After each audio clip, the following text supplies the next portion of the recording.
la licenciada. Muchísimas gracias, licenciada Edith. Creo que ya anda por aquí.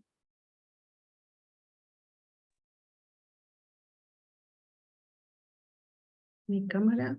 Ya. Ah, ya la vi. Ya la Ya. vi. Listo, Lick.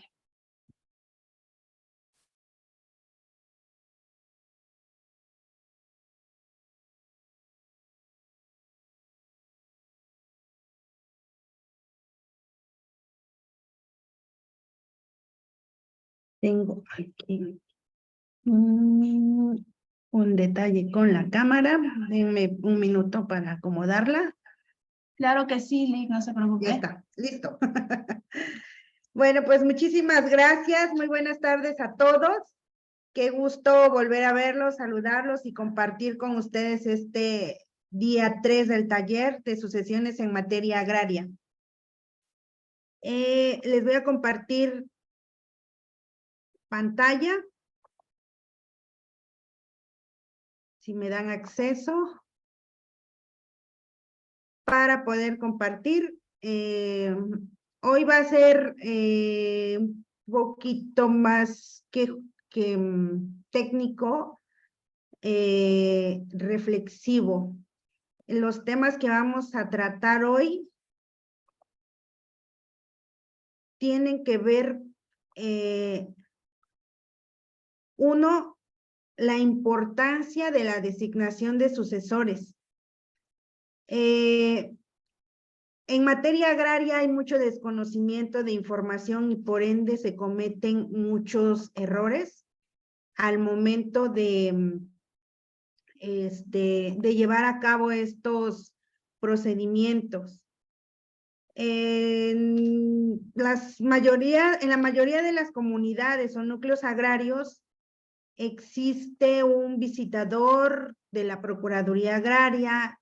En el caso de Oaxaca tenemos una Junta de Conciliación Agraria del Estado que coadyuva en algunos temas, pero hace falta información en cuanto a la designación de sucesores, en cuanto a la forma y fondo de los contratos, de las elaboraciones, en las cesiones o enajenaciones en vida. Y por eso les decía que este día es de reflexión. ¿Por qué? Porque si nosotros no conocemos la ley, aunque existe un principio general en la ley que dice que el desconocimiento no nos exime de una responsabilidad, es verdad en la realidad que nos hace falta mucha información, o inclusive me ha tocado personas que dicen, yo ya leí la ley agraria, pero lo que dice la ley muchas veces en el procedimiento o en la realidad a veces no es tal cual lo establece la ley. Entonces, cuando nosotros no sabemos qué es calidad agraria, a lo mejor el ejidatario, el comunero dentro de su núcleo agrario sí lo sabe, pero nosotros como abogados, como personas no pertenecientes a un núcleo agrario, de repente decimos, ¿y qué es la calidad agraria? Confundimos lo que es vecindad con ser vecino. La vecindad de la que habla el derecho administrativo en cuanto a ser avecindado del municipio o vecino del municipio en cuanto a la residencia. Y la calidad de avecindado en materia agraria.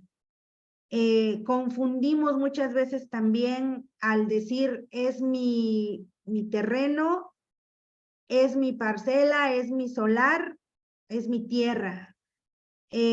Muchas veces estando dentro del mismo núcleo agrario se desconoce si ese ya fue certificado, si fue certificado, si se midieron grandes áreas como es el uso común, el asentamiento humano, la zona parcelada, o solamente fue el uso común, o si se midió el uso común y se delimitó la zona de asentamiento humano y se asignaron derechos individuales en ese asentamiento humano. Entonces, Si la misma gente que está dentro del núcleo agrario muchas veces desconoce y estuvo en esa asamblea donde se determinó la regularización de esas tierras en términos del artículo 56, ahora los que no estamos relacionados con el tema agrario se nos complica un poquito más.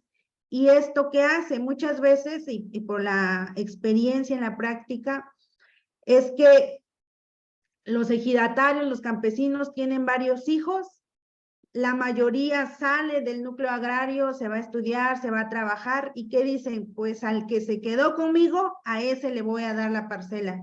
Y cuando regresan los hijos estudiados, con carrera, al núcleo de población, empiezan a pelear, porque aparentemente saben más que los que se quedaron en el núcleo agrario o que inclusive el papá. Y todo esto nos ocasiona muchísimos problemas al interior de la familia. Vamos hoy a enfocarnos a la familia, a ese núcleo que da sustento, que da armonía, que es parte de esa gran masa, de esa gran entidad que es un ejido, una comunidad o un municipio, o inclusive un estado o a nivel nacional. Dicen que el estado de la familia refleja el estado de un pueblo, en este caso de un país, pero vamos a hablar de un ejido o de una comunidad.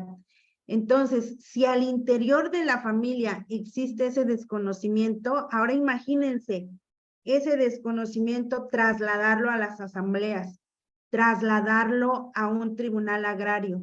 Entonces, por eso es que sí, estos talleres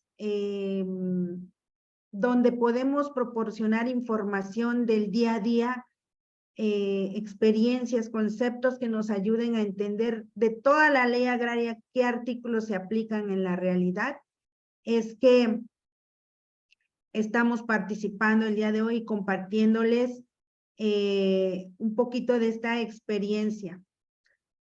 Bueno, es importante saber que el derecho agrario, como lo vimos en el día 1, qué relaciones jurídicas tiene bajo su mando, bajo su regulación. Decíamos, todo lo que tiene que ver con la tierra. Hablemos de una habitación, hablemos de un cultivo, hablemos de ganadería, ¿sí? Hablemos incluso de una nave industrial que esté dentro de esa tierra. Entonces, el derecho agrario establece todas esas normas para regular esa tierra, para regular esa certeza jurídica, esa posesión. Un caso muy específico, hablando de producción agrícola y de agricultores, Puebla, Tehuacán en específico, es un estado que es colindante con Oaxaca, y lo pongo de ejemplo porque tiene sus naves de producción agrícola, en este caso pollo, pero también tienen producción de horticultura, ¿sí? Entonces, investigando, la mayor parte de esas tierras que se ocupan para esas naves de producción agrícola y de siembra de hortalizas son ejidos. Y muchas veces se desconoce que por parte de las empresas llegan y se establecen ahí y hacen un contrato de arrendamiento o hacen un contrato de compraventa. Y la gente que desconoce, los propios ejidatarios o comuneros que desconocen el valor de su tierra, venden, o incluso los hijos de los ejidatarios, por no haber tenido conocimiento de que se debe promover una sucesión, venden. ¿Y qué ocasiona posteriormente? Litigios. ¿Sí? Entonces, para eso existe el derecho agrario, para regular todas las relaciones jurídicas, contractuales que existan entre el poseedor de la tierra y la tierra. Otro importante concepto que debemos de tener claro es qué es la calidad agraria o quiénes tienen esa calidad agraria, quiénes son esos sujetos en materia agraria a los que nosotros les decimos que si cuenta con la calidad agraria, que sea ejidatario, que sea posesionario, que sea vecindado, incluso estos son los conceptos más comunes que utilizamos, pero incluso podemos hablar de un jornalero, ¿no? De un usufructuario, porque también entran los contratos. Pero en este punto en específico, para llevar a cabo una sucesión o un contrato, debemos de tener claro que si es una tierra ejidal o comunal, ¿quién debe de firmar, de autorizar? Es el ejidatario, el comunero, el avecindado o posesionario. Y si hablamos de tierras de uso común, tiene que ser la asamblea por conducto del comisariado de bienes comunales. Hablaba también que existe la indivisibilidad o subdivisión de parcelas.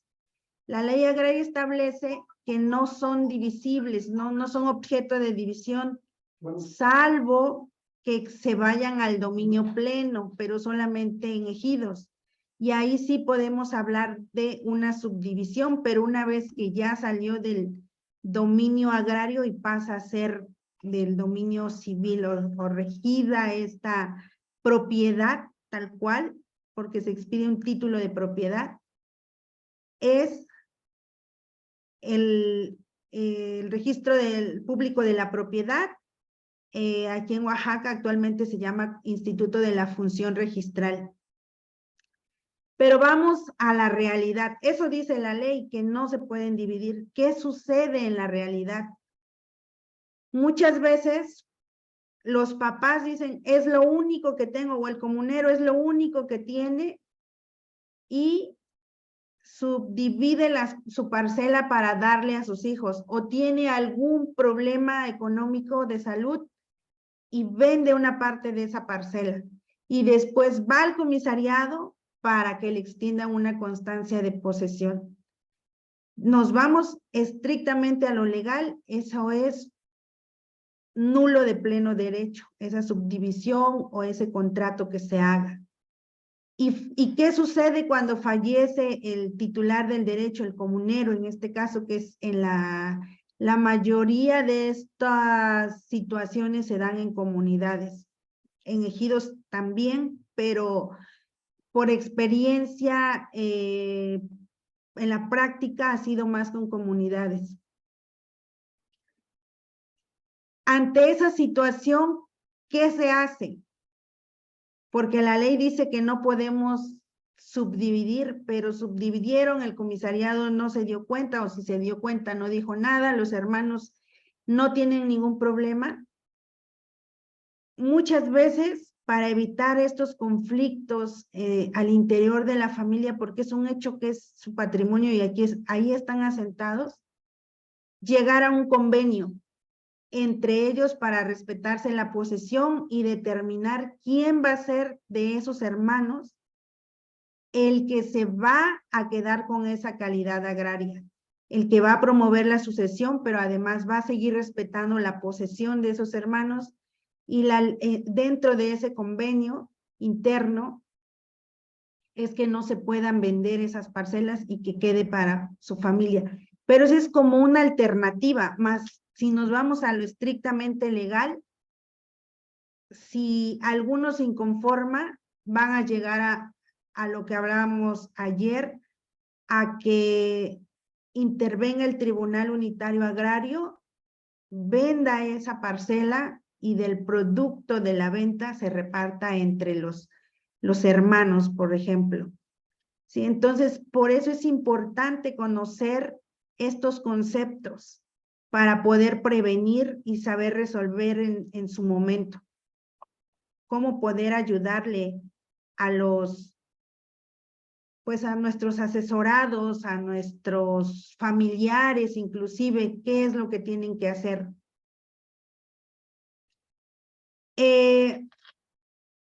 prevenir. La información es poder, dicen, pero la información bien establecida, bien entendida. Cuando nosotros tenemos esa información, cuando estamos informados, tomamos con responsabilidad una decisión.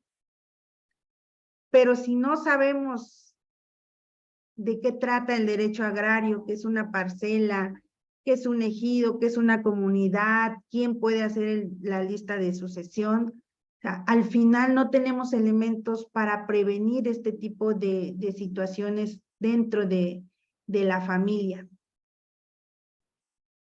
Y la lista de sucesión, ¿por qué es importante realizarla? ¿Por qué el titular del derecho, ejidatario, comunero, posesionario, hacer su lista de sucesión? Inclusive si hablamos desde el punto de derecho civil, hacer el testamento. Pero hablando del ejido y la comunidad específicamente, ¿por qué primero la ley agraria establece la lista de sucesión y después el testamento? Una, porque la lista de sucesión es gratuita, el trámite es gratuito, se acude ante el Registro Agrario Nacional y ayuda a prevenir a que el familiar, el cónyuge, la concubina, los hijos, los parientes que tengan que promover esta lista a la apertura de lista de sucesión, solamente vayan a una institución, en este caso el Registro Agrario Nacional, y se eviten juicios, se eviten demandas, pero sobre todo que se evite invertir mucho tiempo, que se evite invertir dinero, esfuerzo, realizar viajes interminables, trámites engorrosos. ¿Por qué? Porque nuestro país hay estados donde existen 2 o 3 tribunales. En el estado de Oaxaca tenemos 4, pero todos, el más cercano está a 3 horas de la ciudad de Oaxaca. Los demás están a 5 a 7 horas. Entonces, si no se hace esa lista de sucesión, ¿qué tiene que hacer el familiar? Ir al Registro Agrario Nacional, pedir su constancia de vigencia de derechos, primero para saber si dejó o no lista de sucesión, si están vigentes sus derechos, para así poder promover ante el Tribunal Agrario. ¿Y qué implica eso? Pues tiempo, inversión, dinero, desgaste, y por eso muchas veces la gente no hace sus trámites de sucesión intestamentaria ante los tribunales agrarios, porque no saben cómo, no saben con quién acudir y son muchas vueltas. Aunque para esto está también dentro de las facultades de la Procuraduría Agraria, brindarle una asesoría jurídica gratuita a quienes se lo soliciten, siempre y cuando sean sujetos agrarios, que sean avecindados, ejidatarios, comuneros, ¿sí? a comisariados. Son a ellos básicamente a los que la Procuraduría Agraria va a atender, porque para eso se creó esta institución. Y el hecho de tener esta lista de sucesión, ¿qué nos proporciona? Pues una claridad, primero, ante quién vamos a acudir cuando fallezca el titular del derecho, ante qué institución vamos a acudir al Registro Agrario Nacional. ¿Quién queda como sucesor? Vemos a cuántos dejó, al que esté en primer lugar, o si hay 2 o 3 o 4. Sí, el orden de preferencia, la transmisión de esos derechos, ¿sí? ¿Y esto qué hace? Que ya la familia, antes de que fallezca el titular de este derecho, ya sepa quién va a ser el sucesor, ante quién tienen que acudir, ¿sí? Entonces, eso hace una mejor información y una relación armónica en la familia. Cuando se deja una lista de sucesión, también se deja protegida a la familia. En este caso puede ser a la cónyuge o concubina, para efectos de que no se estén peleando, ¿sí? Porque cuando no hay una lista de sucesión o un testamento ante notario, pues todos quieren llevarse el derecho, ¿no? Dicen, es que a mí me lo dejó mi papá, no es que a mí me dijo que yo me iba a quedar con esos terrenos. Entonces empiezan las disputas. El hacer una lista de sucesión previene o evita esos conflictos en la familia y litigios que les decía. Hay ocasiones en que no se ponen de acuerdo y al final el tribunal ordena la venta de esas parcelas y el reparto de la venta. Y muchas veces reflexiona uno y dice, bueno, ¿de qué sirvió estarse peleando? Pero sobre todo, ¿de qué sirvió el que el papá o los papás trabajaran tanto para hacerse de un patrimonio y que al final los hijos no entendieran cuál era la situación del derecho agrario, ¿no? También el ser humano, la ambición que nos ciega muchas veces, el decir, no, yo todo para mí y para mis hermanos nada. El desconocimiento de la ley agraria nos hace muchas veces tomar decisiones equivocadas. Y ha pasado que en la práctica, que hay varios hermanos, se ponen de acuerdo, incluso dicen, a ti por ser el menor o porque tú cuidaste a papás, a ti se te van a quedar todas las parcelas. Y el hermano, pues con esa buena fe, con ese exceso de confianza, pues son sus hermanos, no dice, vayan ante notario a renunciar su expectativa de derecho, me lo dan y yo acudo al tribunal para solicitar la sucesión intestamentaria. Sucede que se confía, llegan al tribunal y los hermanos dicen, cambian de idea, de decisión. Siempre no voy a renunciar, yo también quiero que me toque una parte. Y ahí empezamos con un conflicto de a veces años sin poder resolver. Por eso es importante que se haga ese depósito de lista de sucesión. Otra de las ventajas al hacer una lista de sucesión y que se acuda también a hacer la apertura de la misma es que nos ayuda en las comunidades a que el padrón esté actualizado. Encontramos muchas veces en las asambleas que hay falta de quórum, pero cuando ya revisamos a fondo el padrón, detectamos que son pocas las personas que son ausentes. La mayoría están fallecidas y por desconocimiento, la cónyuge o cónyuge, concubinos o hijos no han hecho el trámite de solicitar la constancia de vigencia de derechos ante el Registro Agrario Nacional para promover, en su caso, la apertura de la lista de sucesión o ante el Tribunal Agrario. ¿Sí? Entonces, parecen detalles muy pequeños, pero si ya los vamos viendo a fondo, vamos analizando caso por caso que nos ha tocado conocer, que los padrones no están actualizados, vemos que es por este tema, la mayoría porque ya fallecieron y la familia desconoce qué procedimiento a seguir. Entonces, por eso es importante tener esa claridad por qué hacer una lista de sucesión. Y bueno, una vez que ya se hizo la lista de sucesión, somos seres humanos, tenemos emociones, tenemos sentimientos, a veces no tenemos decisiones, permitimos que la pareja o algún familiar se meta en esta toma de decisiones, muchas veces, aun cuando exista lista de sucesión, existe inconformidad por parte de alguno de los familiares. ¿Y qué hay que hacer aquí? La comunicación es importante. En todo tipo de relaciones, la comunicación debe ser importante, pero a veces la damos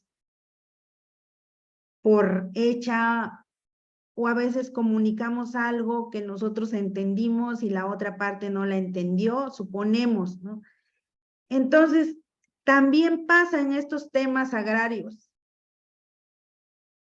Hay que platicar, hay que comunicarse con la familia, con los hijos, con el cónyuge, con la concubina, o en caso de no existir, con los padres, con los hijos, o con la persona que esté al pendiente del ejidatario comunero, para efectos de que si hubiera alguna diferencia, la pudieran platicar entre ellos.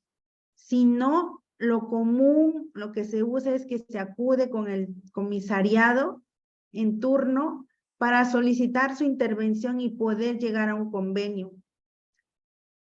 Hay ocasiones en que tanto la parte que está en esta diferencia como el comisariado están en la disposición de colaborar, de ayudar. A veces en 2 o 3 pláticas logran llegar a un acuerdo. Hay ocasiones en que no.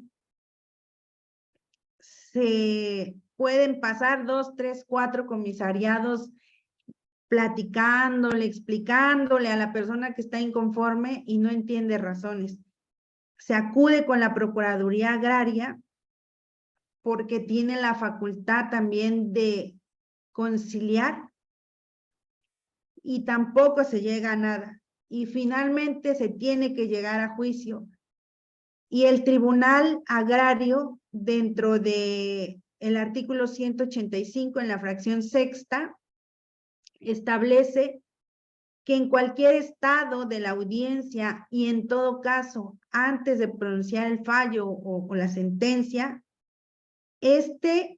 o el tribunal exhortará a las partes a una composición amigable. ¿Qué quiere decir eso? Que los exhorta a que platiquen, a que dialoguen, a que resuelvan de la mejor manera esta situación que traen, este conflicto que plantean, para que ambas partes ganen. En una sentencia hay un ganador y un perdedor. En un convenio ambas partes salen ganando y ambas partes ceden. Uno de los principios del derecho agrario es ese, la conciliación, por todo lo que implica. Y en materia de sucesión, que es el patrimonio directamente de la familia, no es la excepción. ¿Sí? Por eso es importante conocer qué es lo que regula el derecho agrario y las sucesiones. Hace rato les comentaba que cada núcleo agrario es diferente. Hay núcleos agrarios sin reconocerse todavía. ¿Qué quiere decir esto? Que todavía tienen algún conflicto, se fueron a un amparo a alguno de sus colindantes o incluso ellos mismos y se dejó sin efecto su resolución presidencial, su carpeta básica, su plano y su acta de ejecución, que son los 3 documentos que integran la carpeta básica. Plano, no, resolución, plano y acta de ejecución. Esos integran la carpeta básica. Si se dejó sin efecto, legalmente para el derecho no existe.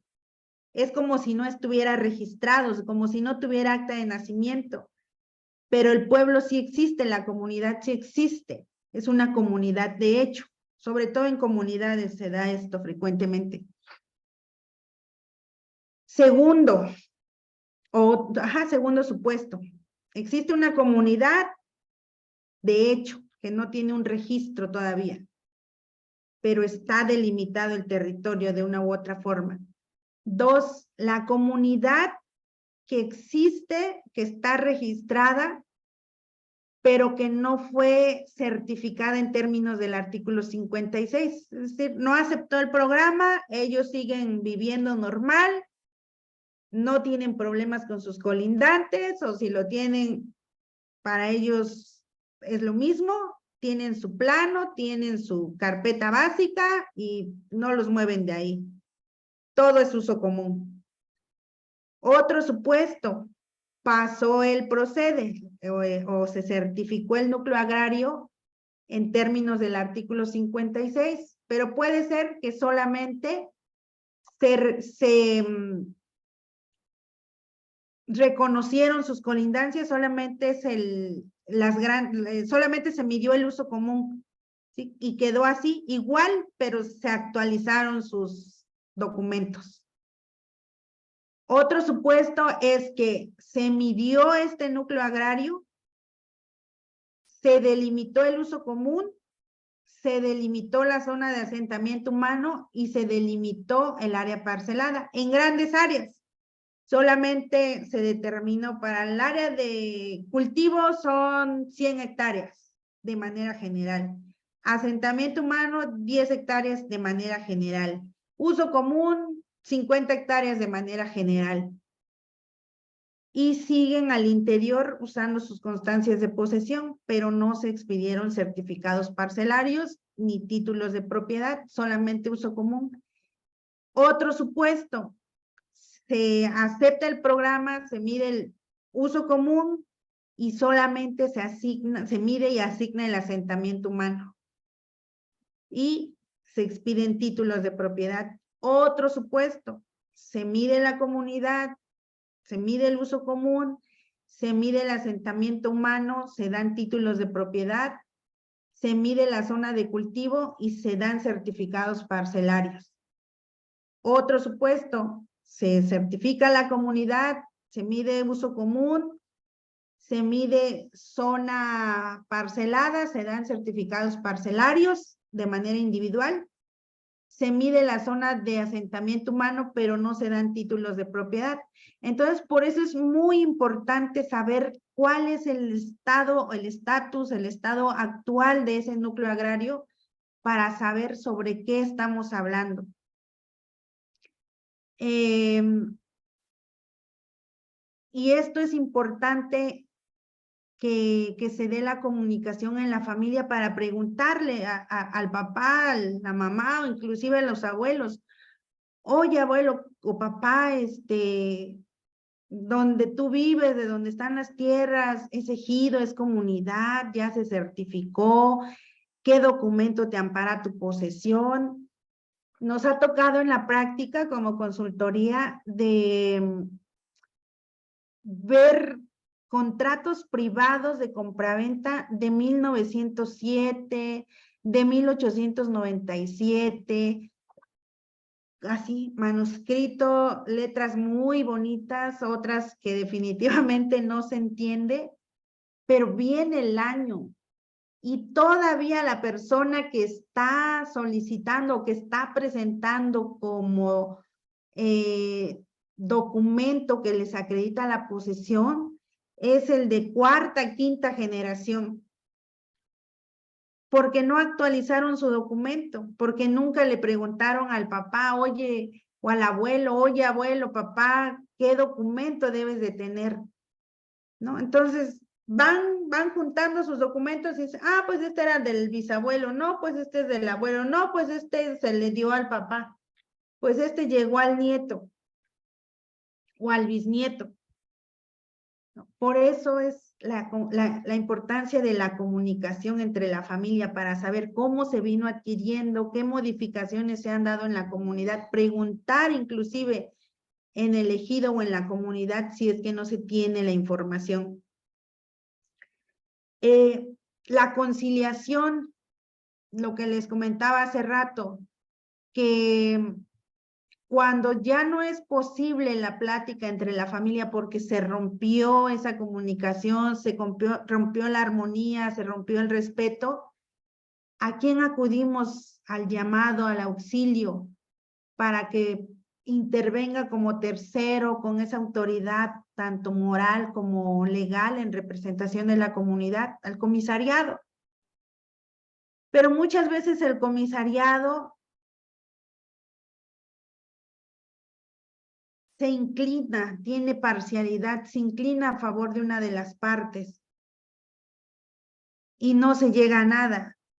Finalmente, les decía hace un momento también, que cuando el comisariado no pueda ayudar en la solución de estos conflictos, está la Procuraduría Agraria, ¿sí? Que ella está facultada para dar asesoría a los sujetos agrarios en términos del artículo 135 de la Ley Agraria.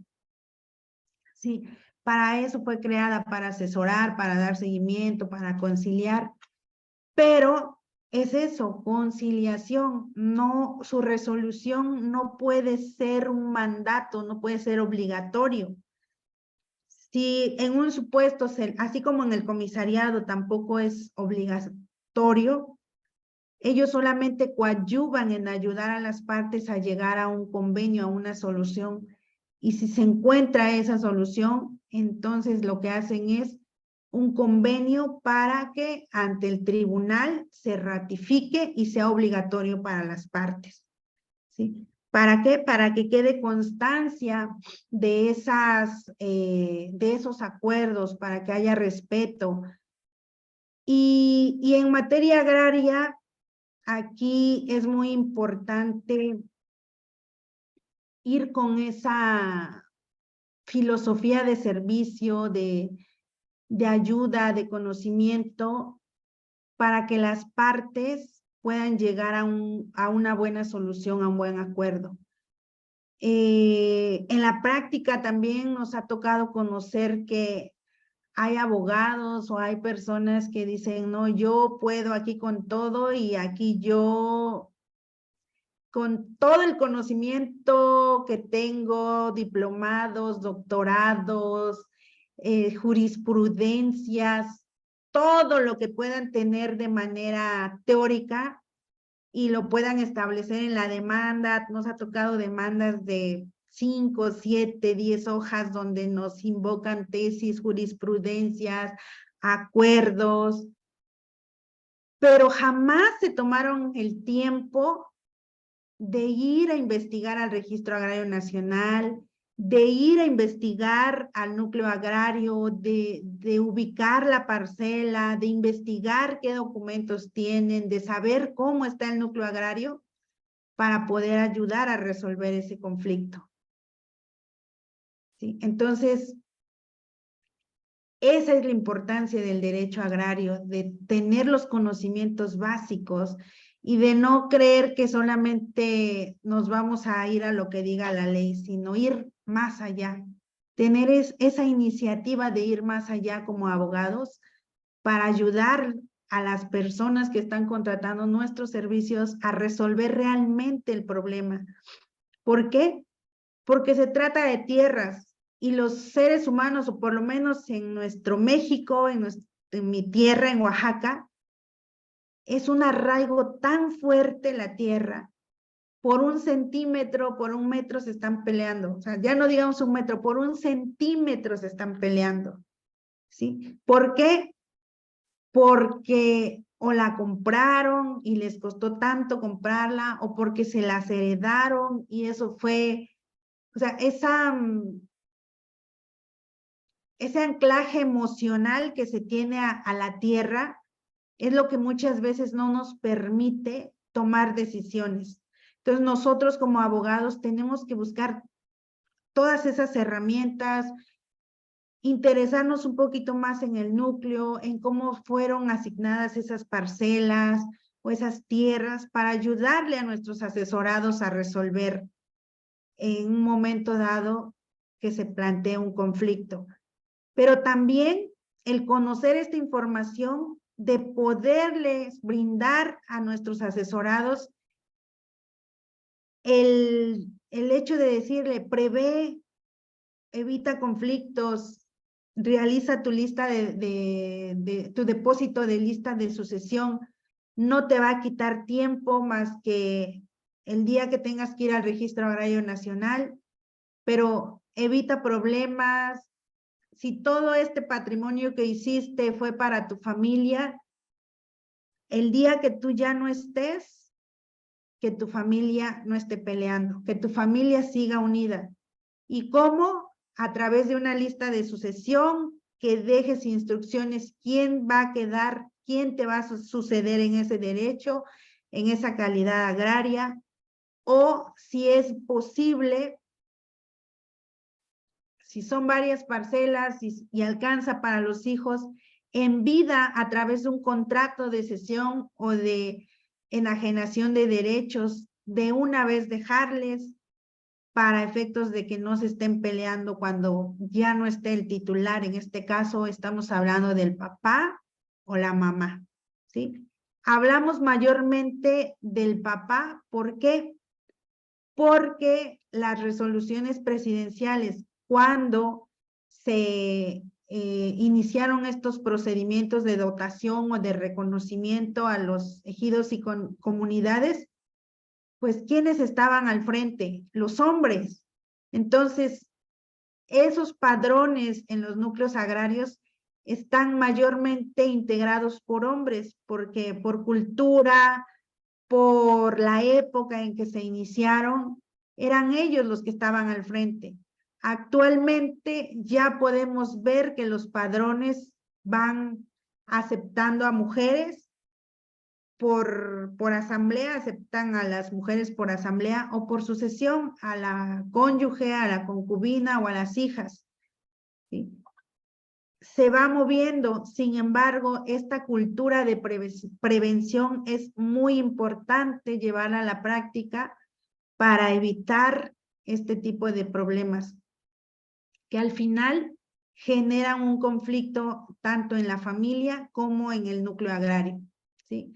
Entonces, pues por mi parte, es todo lo que les puedo comentar el día de hoy. Les decía, era esta reflexión, el de precisar la lista de sucesión, el testamento ante notario, en qué caso se van al tribunal, pero sobre todo estas tres Cs: conocimiento, comunicación y conciliación. Son poderosas, porque esto nos va a permitir resolver muchos problemas al interior o resolver de la mejor manera a nuestros asesorados estos conflictos o asuntos que nos presenten. Y para nosotros como abogados, conocer más el derecho agrario, ¿sí? que es infinito, pero también es muy particular, ¿no? Hablábamos de 50% todavía de la superficie a nivel nacional, por lo tanto, aún su aplicación, la importancia del derecho agrario es amplia. En Oaxaca, no se diga, Veracruz, Chiapas, Guerrero, que es el sureste, también tenemos mucho rezago. En los estados del norte han transitado un poquito más en la regularización y en la certificación de sus núcleos agrarios, ¿sí? Y el hecho de conocer, de salir, de poder darnos cuenta como consultoría que a nivel nacional existen este tipo de conflictos agrarios y sobre todo este tipo de falta de conocimiento del derecho agrario y la aplicación real del mismo, es que nos brindó este espacio y esta certeza para decir sí, vamos con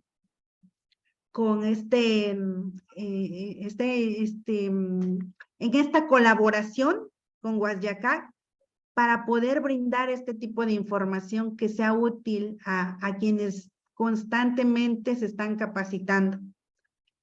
Sí. Muchísimas gracias por su atención. Las preguntas que tengan a bien hacer, las reviso y le vamos dando contestación. Finalmente, les voy a dejar aquí nuestros datos de contacto. Somos Ceres, Consultoría Integral en Materia Agraria. Actualmente somos 4 profesionistas los que integramos esta consultoría. Su servidora, la licenciada Edith Ortiz Sánchez, el licenciado Elías Montaño Cruz, el licenciado José Luis Hilario Sánchez, el ingeniero Sandro Quirós Pérez. Somos los que integramos esta consultoría y la diferencia es que todos tenemos experiencia en el derecho agrario, nos hemos especializado en el tema. Tenemos el área técnica que nos ayuda también a revisar planos, a hacer acoples, peritajes. Eso es lo que nos distingue. Y también el servicio. También nuestros contactos. El correo electrónico es ceres.asesorialegalagraria@gmail.com. Nos encuentran en Facebook también como Ceres, Consultoría Integral en Materia Agraria. Y también tenemos una página web que es ceres-asesorialegalagraria.com. Y nos encontramos en la ciudad de Oaxaca, en Melchor Ocampo número 415, Interior 4, Altos, Colonia Centro. También tenemos una sucursal en la ciudad de Tlaxiaco, en la región mixteca, que es calle Allende número 24A, Colonia Centro. ¿Sí? Esos son nuestros números de contacto. Muchísimas gracias y voy a dejar de compartir pantalla para ver sus preguntas.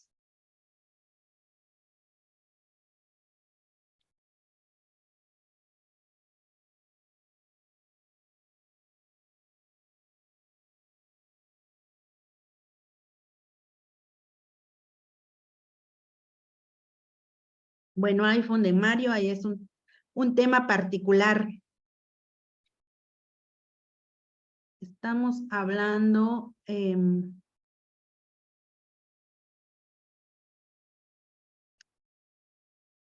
miren, gracias, licenciada Fanny. Mire, en la ley agraria solamente habla de calidades, ejidatario, avecindado, comunero y avecindado.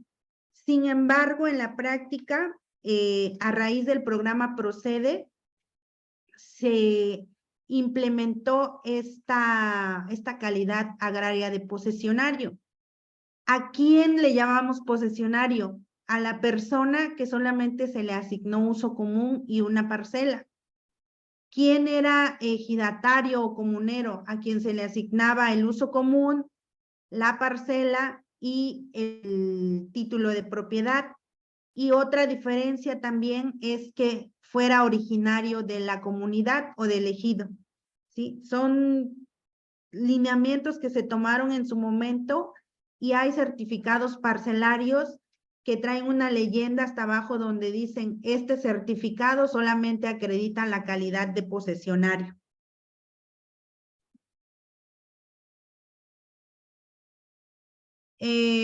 Jacinto Quirino dice, en el juicio intestamentario se anexan constancias de posesión, de preferencia sí, si no está certificado el núcleo agrario, es decir, si no hay certificados parcelarios.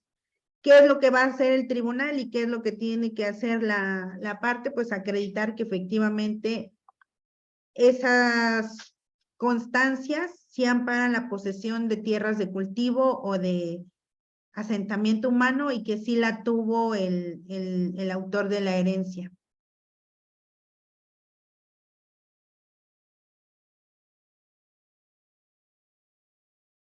Pregunta Mauro, ¿la figura de un poder notarial con actos de dominio sobre una parcela ejidal tiene la misma validad que en materia civil? No.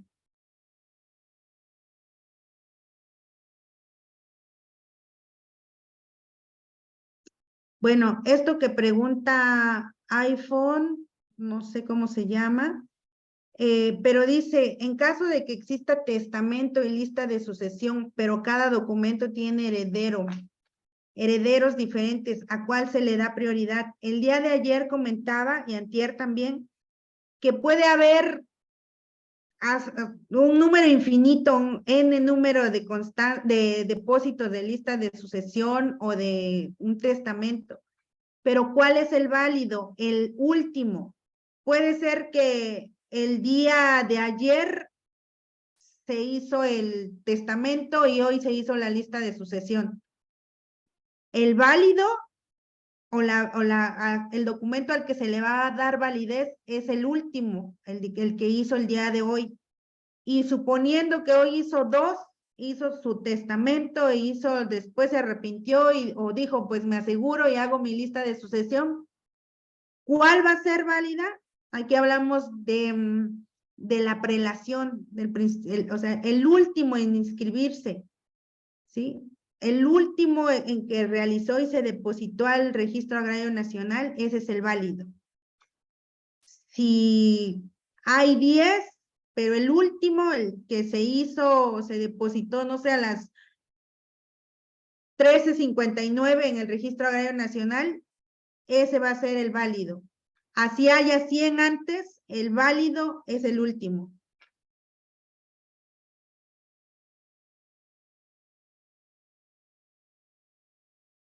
Bueno, Pedro, aquí para que les quede claro, ayer les había comentado la diferencia entre derecho civil y derecho agrario en cuanto a sucesiones. Y en ambos casos se maneja un testamento. En materia civil hay tipos de testamento y ayer les ponía de ejemplo los más comunes, el público abierto y el privado, el testamento cerrado. En materia agraria solamente se llama testamento agrario, ¿sí? Y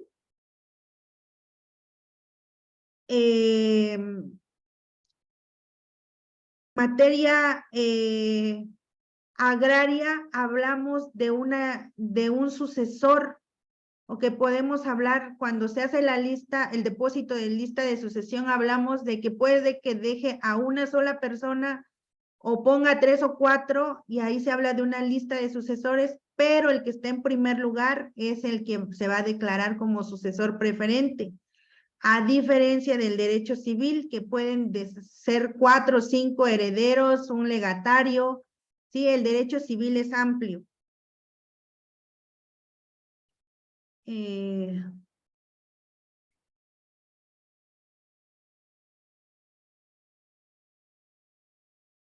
Bueno, pregunta Jorge Ramírez, ¿cómo puede una persona que vive en un núcleo agrario saber el estatus del predio que adquirió con una constancia de posesión si la asamblea no lo acepta como avecindado? Igual, el día de ayer les decía que si no tienen la certeza, si ya acudieron con su comisariado a preguntar y no les dio información, acudan al Registro Agrario Nacional para solicitar la revisión del plano o la ubicación del predio para saber cuál es el estatus. ¿Cómo saber cómo saber el estatus de un núcleo agrario? Es decir, si tiene o no carpeta básica. Igual es acudiendo al Registro Agrario Nacional. Es el que les va a dar la información.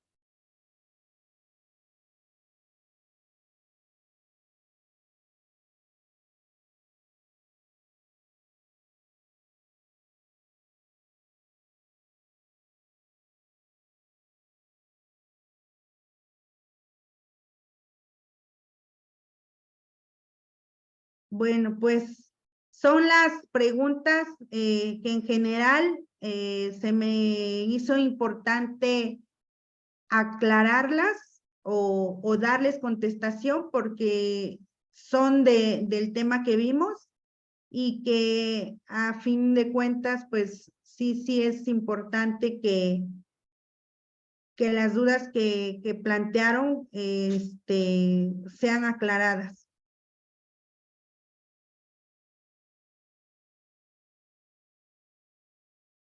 ¿Sí? Bueno, pues por mi parte es todo. Muchísimas gracias por su atención, por haber participado para elaborar preguntas Les compartí ya los contactos. De todas maneras, aquí con Ceci, probablemente les vaya a hacer llegar también los datos de contacto. Para mí ha sido un gran placer representar a la consultoría Ceres y colaborar con este centro de capacitación Huayacac, porque están enfocados e interesados en servirles a través del conocimiento. Muchísimas gracias por esta participación y que tengan bonita tarde. Gracias a usted, licenciada Edith, y gracias a todas las personas que aún siguen aquí con nosotros, tanto en vivo como los que ya están viendo la retransmisión. Para los que no pudieron entrar a la clase, los que están en vivo no pudieron entrar a la clase completa, recuerden que hay una retransmisión a las 9 de la noche para que pues no se pierdan a detalle esta última clase. Las personas interesadas en la constancia todavía pueden hacer el pago de ella hasta el día 4 de julio, que es martes 4 de julio, pueden hacer el pago de su constancia, que son 260 pesos. Pueden hacer transferencia, depósito. Ya esta información de las formas de pago se ha proporcionado ahí en el grupo de WhatsApp para las personas que requieran. Es una constancia con valor curricular de 12 horas y también ya consta con código QR. También nos han estado preguntando eso. La constancia tiene, lleva código QR, tiene código QR. Se les van a estar obsequiando para los que vayan a adquirir la constancia las 3 clases grabadas de este taller y también bibliografías para los que vayan a adquirir la constancia. Esta constancia para los que ya hicieron el pago, hay gente que hizo el pago el lunes, ayer martes, en el transcurso de hoy, todavía en el transcurso de mañana, durante la mañana, les va a estar llegando la constancia junto con todo el material en sus correos que van a proporcionar el día viernes. Cuando el área administrativa manda las constancias, también les manda un mensaje ahí en el chat donde pues ya se envió para que ustedes lo chequen en sus bandejas. Hay veces que no está en la bandeja principal, puede estar en la bandeja de spam, de correos no deseados o promociones. Si tienen algún detalle, comuníquense con los administradores de los grupos para que nosotros pues les demos contestación o veamos por qué no les ha llegado su constancia. Todas las constancias llegan, en eso no hay detalle, ustedes comuníquense porque a veces no llegó el correo. Recuerden que los correos tienen que ser escrito tal cual es y hay veces que no sale o hay veces que se encuentran en las bandejas, pues no la principal. Entonces, pues bueno, por mi parte también es todo. Para las personas interesadas en otros talleres y gustan y les compartimos qué talleres vamos a tener ahorita en el mes de julio, no se salgan del grupo en donde ustedes están, porque ahí les vamos a estar compartiendo la información de los demás talleres, ¿sale? Entonces, si están interesados en los siguientes talleres del mes de julio, quédense en el grupo en el cual están, porque nosotros no enviamos mensaje directo. Ninguno de nosotros que utilice el nombre de CECAP les va a enviar mensaje directo a su contacto. Todo lo hacemos a través del grupo y también síganos en las redes sociales, ahí en Facebook nos encuentran como CECAP para que ahí también ustedes puedan ver los talleres. Así que pues bueno, muchísimas gracias a todas las personas. Nos estamos viendo en un próximo taller. Muchísimas gracias, maestra Edith, a usted también.